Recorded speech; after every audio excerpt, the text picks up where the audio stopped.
ঘটনাটা যদিও একটু পুরানো, তারপরেও চিন্তা করলাম যে বিষয়টা খুবই খুবই গুরুত্বপূর্ণ এবং এ বিষয়ে যদি একটা ভিডিওর অবতারণা না করি তাহলে কিন্তু খুবই অন্যায় হয়ে যাবে। ঘটনাটা কি, এই যেখানে খবরে দেখা যাচ্ছে যে নিজেকে আল্লাহ রসুল দাবি করা যুবক এখন গণধোলাইয়ের পর হাজতে। তারপরেও তো অন্তত হুজুররা কিছুটা মানবতা দেখিয়েছে, তাই না? খবরে বলা হচ্ছে যে একটা যুবক, সে একটা মাদ্রাসায় গিয়ে, তাও মনে হয় কমই মাদ্রাসা, তো সেখানে গিয়ে সে দাবি করেছে সে নাকি আল্লাহ রসুল এবং তার কাছে ওই দলিলও আছে। তো স্বাভাবিকভাবে যেটা হওয়ার কথা, গণধোলাই দিয়েছে এবং তারপরে হাড্ডি গুড্ডি গুঁড়া করে দেওয়ার কথা এবং তার জানই কবজ করে দেওয়ার কথা, জিবরাইল ওই আজরাইল ছাড়াই। কিন্তু এই ক্ষেত্রে দেখা যাচ্ছে যে হুজুরে অ্যাটলিস্ট একটা মানবতার পরিচয় দিয়ে তাকে মারধর করেই পুলিশের কাছে সুপর্দ করছে। ঘটনাটা আমরা খবর থেকেই আমরা শুনি। সে বলে যে সে নাকি আল্লাহ রাসূল, সে আল্লাহ রাসূল, তার কাছে দলিল আছে। কি আচ্ছা আচ্ছা, সে নিজেকে আল্লাহ রাসূল দাবি করছে এবং একই সঙ্গে সে এটাও দাবি করছে যে তার কাছে দলিল আছে। ফলাফল গণধোলাই। ওই যে বললাম না যে হুজুরা কিছুটা মানবতার পরিচয় দিয়েছে, তাকে অন্তত গণধোলাই দিয়ে সাথে সাথে ওখানে মেরে ফেলে নেই। এখন তো ওই যে মব ভায়োলেন্স করে বা মব জাস্টিস করে সাথে সাথে মেরে ফেললে কোনো বিচার আচার তো নাই, তো অ্যাটলিস্ট তাকে বাঁচিয়ে রাখছে। এটা কিন্তু অন্তত হুজুরদের মহানুভবতা। অনেকেই দেখি যে হুজুরদের মধ্যে কোনো মহানুভবতা দেখে না, কিন্তু এই ঘটনাটাতে যে তাদের বিশাল মহানুভবতা, এটা কিন্তু একেবারে পুরোই পরিষ্কার। তো দেখেন যে তাকে পিটিয়ে কি করছে, গায়ে জামা টামা একেবারে ছিঁড়ে ফেলে দিয়েছে, একেবারে খালি গায়ে তাকে এই যে পুলিশ ধরে নিয়ে যাচ্ছে, তাই না? জীবনটা ভিক্ষা দিয়েছে। তো দেখি তারপর সে দাবি করছে, তখন আমরা আমাদের নবী প্রেম থেকে যতটুকু সাহায্য করা দরকার করে আমরা আইনের হাতে তুলে দিচ্ছি আর কি। কিন্তু হুজুর, নবী প্রেম থেকে যতটা সাহায্য করা দরকার আপনারা তো সেই সাহায্যটা করেন নাই, এটা তো অন্যায় করছেন। কারণ হচ্ছে কোরআনে আল্লাহ কিন্তু বলে দিয়েছে যে খাতমে নবুয়ত, ওই যে হজরত মুহাম্মদ সাল্লাল্লাহু আলাইহি ওয়াসাল্লাম 1450 বছর আগে উনি মারা গেছেন এবং উনিই তো সর্বশেষ নবী, তাই না? অর্থাৎ পরবর্তীতে যে কেউই নিজেকে নবী দাবি করবে সে আল্লাহর বিরোধিতা করবে, আমরা এই ধরনের আল্লাহর বিরুদ্ধে বিদ্রোহ ঘোষণা করবো এবং হযরত মুহাম্মদ সাল্লাল্লাহু আলাইহি ওয়াসাল্লামকে মানবো না। বিভিন্নভাবে ইসলামের ক্ষতি সাধনে মুসলমানদেরকে বিভ্রান্ত করার লক্ষ্যে কাজ করছে। কিভাবে কল্লা ফেলে দাও না, মৃত্যুদণ্ড চাই। আপনারা কল্লা ফেলতে পারেন নাই, তাকে তো জীবিত রাখা কোনোভাবেই উচিত ছিল না। আপনারা যে তাকে উত্তম মধ্যম দিয়ে এই যে পুলিশ ডেকে এনে তাকে ধরিয়ে দিলেন, এইটা আপনারা তো যেটা করলেন আমার কাছে তো মনে হচ্ছে এটাই ইসলাম বিরোধী নাকি। তো যাই হোক, এখন করছে, কিছু তো করার নেই। তো এরকমই কিন্তু যুগে যুগে এরকম অনেকেই কিন্তু নবুয়ত দাবি করছে। এই যে মির্জা গোলাম কাদিয়ানি, এই যে কাদিয়ানি যে ইসলাম আছে, অবশ্য মূলধারার মুসলমানরা তাদেরকে মুসলমান মনে করে না, তো এই ব্যক্তিও কিন্তু নিজেকে রাসূল দাবি করছিল ভারতে তার জন্য। এবং ইন্টারেস্টিং ব্যাপার হলো যে এই কাদিয়ানি প্রায় 72-73 বছর বেঁচে ছিল এবং তার মৃত্যু হয়েছিল ডিসেন্ট্রি অর্থাৎ আমাশায়। কী অদ্ভুত ব্যাপার, তাই না?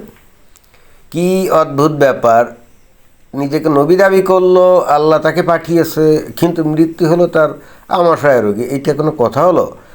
এইটা কি নবীর প্রতি কি সম্মান হলো নাকি অসম্মানের হলো?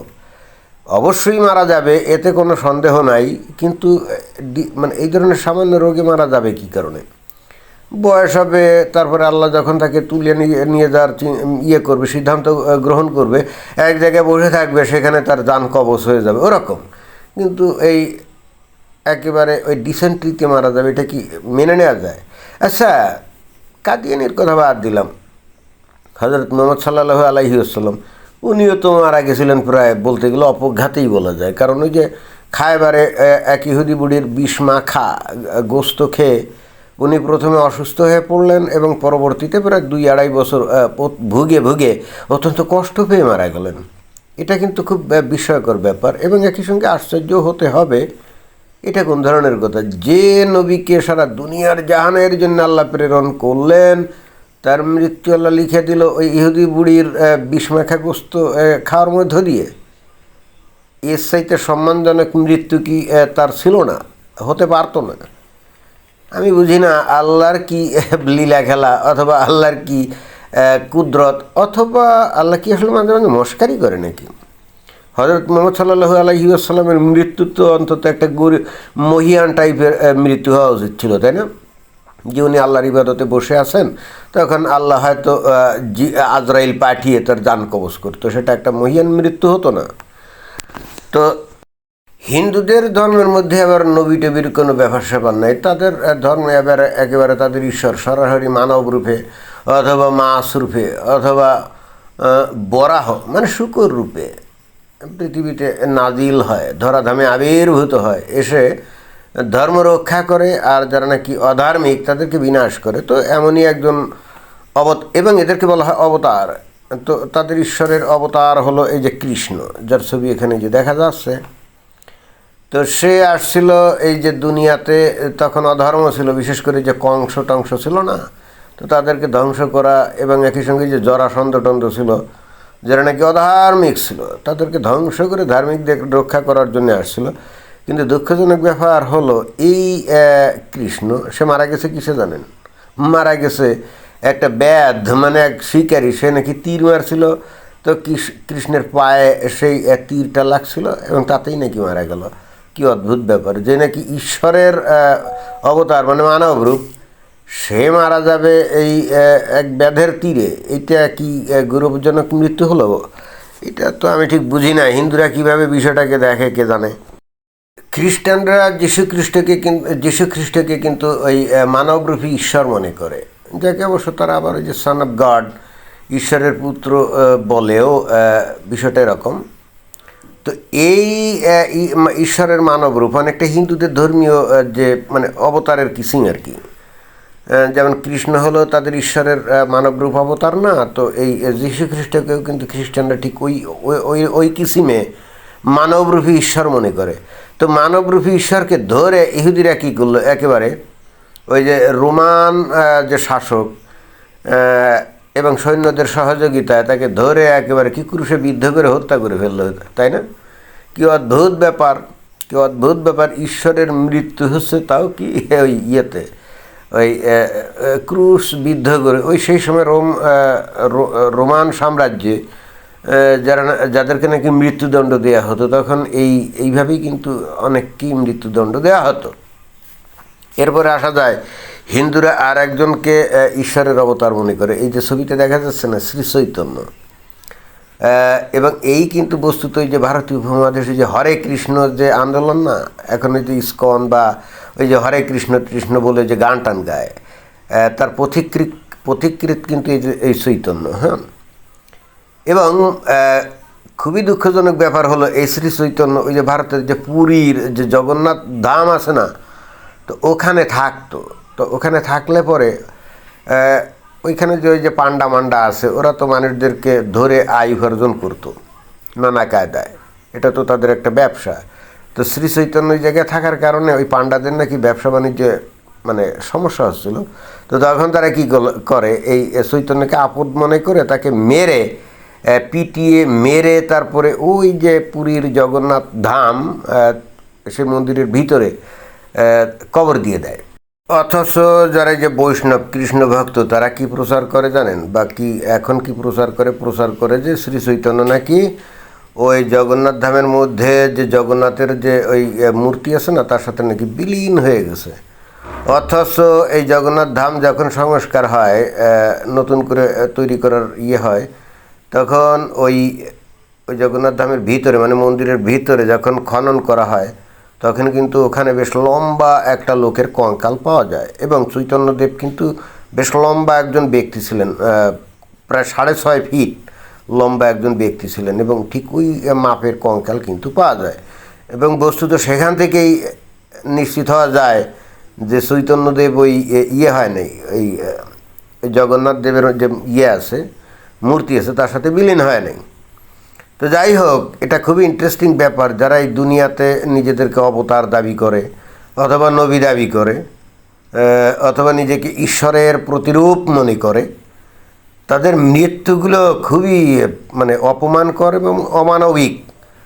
ওই একই পথ অনুসরণ করে এই যে নবী দাবিকারী, এই ছেলেটাকে পিটুনি দিয়েছে, যদিও তার মৃত্যু হয় নাই। এখন পুলিশ ধরে নিয়ে গেছে, হয়তো কিছুদিন হাজত বাসটাস করে পাছায় দুটা লাথি দিয়ে তাড়িয়ে দেবে, তাই না? আসল ঘটনা কি জানেন? আজকের দিনে যদি এই হজরত মোহাম্মদ সাল্লাল্লাহু আলাইহি ওয়াসাল্লাম উনিও যদি এসে মনে করেন যে 1450 বছর আগে উনি আসেন নাই, ইসলামও প্রচার হয় নাই, এখনকার যুগে এসে যদি উনি ইসলাম প্রচার করতেন এবং নিজেকে নবী দাবি করতেন, তাহলে কিন্তু মানুষ ঠিক একই কায়দায় এই ছেলেটার উপরে যে ওষুধ প্রয়োগ করছে না, তার উপরে কিন্তু একই ওষুধ প্রয়োগ করতো পাবলিক, ঠিক আছে? এবং এই যে মুমিন মুসলমানরা এখন তো প্রচণ্ড ধর্মান্ধ, তাই না? এরা তো বিশ্বাস করে যে ইমাম মাহাদি আসবে, এটা তো বিশ্বাস করে, নাকি করে না? করে। এবং একই সঙ্গে ওই যীশু খ্রিস্ট আবার দুনিয়াতে আবির্ভূত হবে, সেটাও বিশ্বাস করে। মজার বিষয় কি জানেন? ইমাম মেহেদি যদি সত্যি কোনো দিন আসেও, তর্কের খাতিরে ধরলাম যে আসলো, এই পাবলিক তাকেও কিন্তু ধরে পিটিয়ে তারপরে কিন্তু পুলিশের কাছে সোপর্দ করবে, এতে কিন্তু কোনো সন্দেহ নেই। একেবারে পিটিয়ে লাল করে দিবে, এমনকি গণপিটুনিতে সে মারাও যেতে পারে। আমার মানে এতে কোনো সন্দেহ নেই। এবং যীশু খ্রিস্ট ও যদি আবার আসে এবং এসে যদি ওইরকম দাবি করে যে আমি আবার আসলাম, তো তারও অবস্থা কিন্তু ওই একই রকম হবে। তাকে ধরেও হয়তো এই যে শুলে চড়াবে, বুঝছেন? অর্থাৎ এখনকার যুগে এই সমস্ত অবতার নবী এইগুলোর কিন্তু কোনো বেল নাই। এবং এখনকার যুগে কেউ এসে দাবি যদি করে যে সে নবী, তাহলে বুঝতেই তো পারছেন যে কেউ দাবি করে তার অবস্থা কি। ওই ইমাম মাহাদি এসে নিজেকে যদি বলে যে আমি আসছি, তাহলেও কিন্তু অন্তত বাংলাদেশের মুমিন মুসলমানরা তাকে যে উত্তম মধ্যম দিয়ে হাড্ডি গুড্ডি একেবারে গোল করে দিবে এবং এমনকি স্পট ডেড হয়ে যেতে পারে, এতে কিন্তু কোনো সন্দেহ নাই। এখানে কিন্তু বলতেই হবে, একই ঘটনা কিন্তু এই যে হজরত মুহাম্মদ সাল্লাল্লাহু আলাইহি ওয়াসাল্লামের ক্ষেত্রে ঘটছিল। উনি নিজেকে যখন তার ওই যে গোত্রের লোকজন কুরাইশদের সামনে বললেন যে আমি তো নবী, আমাকে আল্লাহ পাঠিয়েছে, লোকজন কিন্তু তাকেও ওই যে পাগল উন্মাদ সাব্যস্ত করছিল। এবং এই জন্যে তার নবুয়ত্বকেও মানে নেই, নবুয়ত্ব মানানো হয়েছে জোর করে। জোর করে মানে ওই যে উনি যখন মক্কা থেকে মদিনায় গেলেন, সেখানে একটা সেনাবাহিনী গঠন করলেন, গায়েগত যখন জোর হলো, তার দলে জোর হলো, অর্থাৎ তরবারির ভয়ে। অতঃপর কিন্তু লোকজন ওই যে মক্কার কুরাইশে কিন্তু ইসলাম গ্রহণ করে, এটাই সত্য। ইসলামের ইতিহাস এটাই বলে। যতদিন উনি ওই হাতে তরবারি নিয়ে ওই মাথার উপরে উনি মানে না করছেন, ভয় দেখিয়েছেন বা এ ধরনের কোনো কর্মকাণ্ড করছেন যেটাকে বলা হয় জিহাদ, ততদিন কিন্তু ওনার অনুসারীর সংখ্যা খুবই সীমিত ছিল। ওনাকে কেউ বিশ্বাস করে নাই। করছিল কিছু ওই যে দাসী শ্রেণীর বা অতি গরিব টাইপের লোকজন, এর বাইরে কিন্তু কেউ বিশ্বাস করে নাই। পরিস্থিতি কিন্তু একই রকম। তো ভাগ্য ভালো, তারপরে উনি 1450 বছর আগে এসে যাই হোক একটা সেনাবাহিনী গঠন করে জিহাদের মাধ্যমে হলেও উনি ইসলামটা প্রচার করতে পারছেন, তাই না? এই যুগে আসলে তো সেটাও তো সম্ভব ছিল না, তাই না? এখন আমেরিকা পৃথিবীর সবচেয়ে বেশি শক্তিশালী দেশ, তাই না? তো এখন ডোনাল্ড ট্রাম্প যদি দাবি করে যে আমি হইলাম আল্লাহর কাছ থেকে বা তাদের ঈশ্বরের কাছ থেকে প্রেরিত কোনো পুরুষ বা অমুক সমুক তমুক, সে যদি কোনো ধর্ম প্রচার করতেও চায়, তার বিশাল সেনাবাহিনী আছে, তাই না? দেখা যাবে যে সেনাবাহিনী তাকে সাইজ করে দিবে, তাকে পাগল বা উন্মাদ সাব্যস্ত করে পাগলা গরদে ঢুকবে। বোঝা গেছে? ধন্যবাদ।